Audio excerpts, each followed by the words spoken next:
Hello everyone, কেমন আছো তোমরা সবাই? আশা করছি তোমরা সবাই অনেক ভালো আছো, আমিও অনেক ভালো আছি। তো দিনটা ছিল 28শে ডিসেম্বর, আমার ভাইয়ের বার্থডে। তার জন্য আমি সকাল সকাল রেডি হয়ে বেরিয়ে পড়েছি। এই সকাল সকাল বলতে 11:30 নাগাদ সবাই মিলে ভ্যানে করে টুকটুক করে গুটি গুটি পায়ে বেরিয়ে পড়লাম।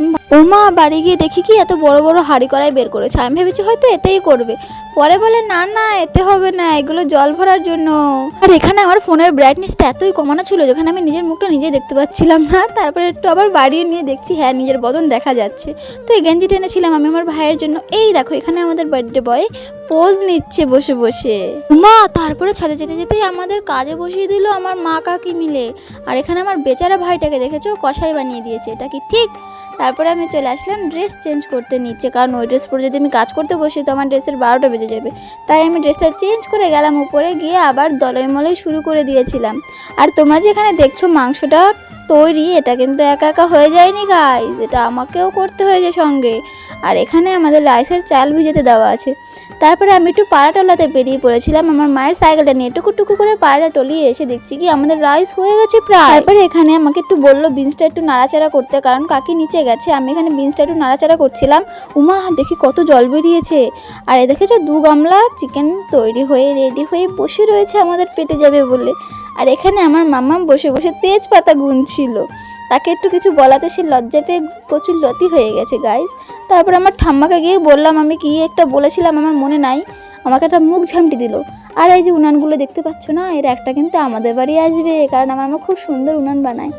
আর এখানে আমি আর আমার মাম্মা একটু ডান্স করছিলাম, কারণ পরে ভাগে পাইরা না পাই, তাই ফাঁকে ফুকুরে একটু নেচে নিচ্ছিলাম আমরা 2 মা মেয়েতে। তোমরা আমাকে পাগল ভাবছো আমি জানি, কারণ আমি আজকের ভিডিও পরশুর ভিডিও পোস্ট করছি, কিন্তু গাইজ আমার সময় হয় না।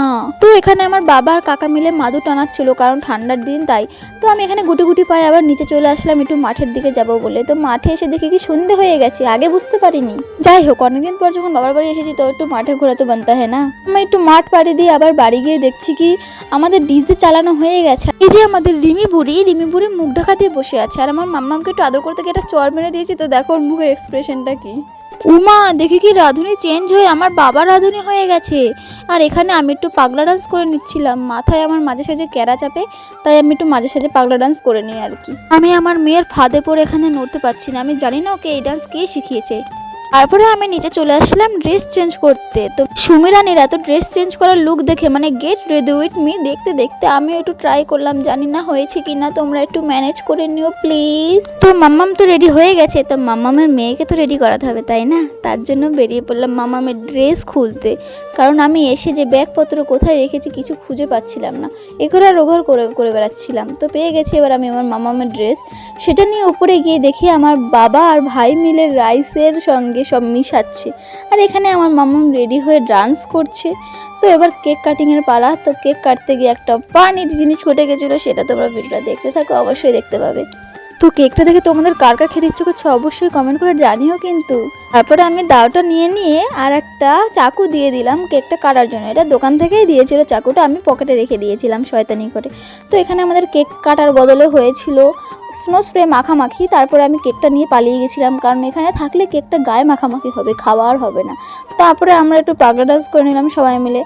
তো খাওয়া দাওয়া তো এবার শুরু হবে গাইজ। খাওয়া দাওয়া আমি আর ভিডিও করতে পারিনি, কারণ নাচে মগ্ন হয়ে গেছিলাম। এই হোক, নাচে মগ্ন হয়ে থাকলে তো হবে না, আমাদের খাওয়া দাওয়া করতে হবে। তো সবার খাওয়া দাওয়া হয়ে গেছিলো। তারপরে আমরা ভাই বোনগুলো মিলে চাঙ্গুমাঙ্গুগুলো মিলে খেতে বসে পড়েছিলাম। এখানে অন্নপ্রাশন হচ্ছিলো, একে খাওয়াচ্ছিল ওকে খাওয়াচ্ছিল, এটাই হচ্ছিলো। তো তোমরা ঘরের কথা কিছু বুঝতে পারবে না, বাট ভিডিওটা শেষ অবধি দেখার জন্য অনেক অনেক ধন্যবাদ। আজকের মতো আসছি, বাই। তোমরা সবাই ভালো থেকো।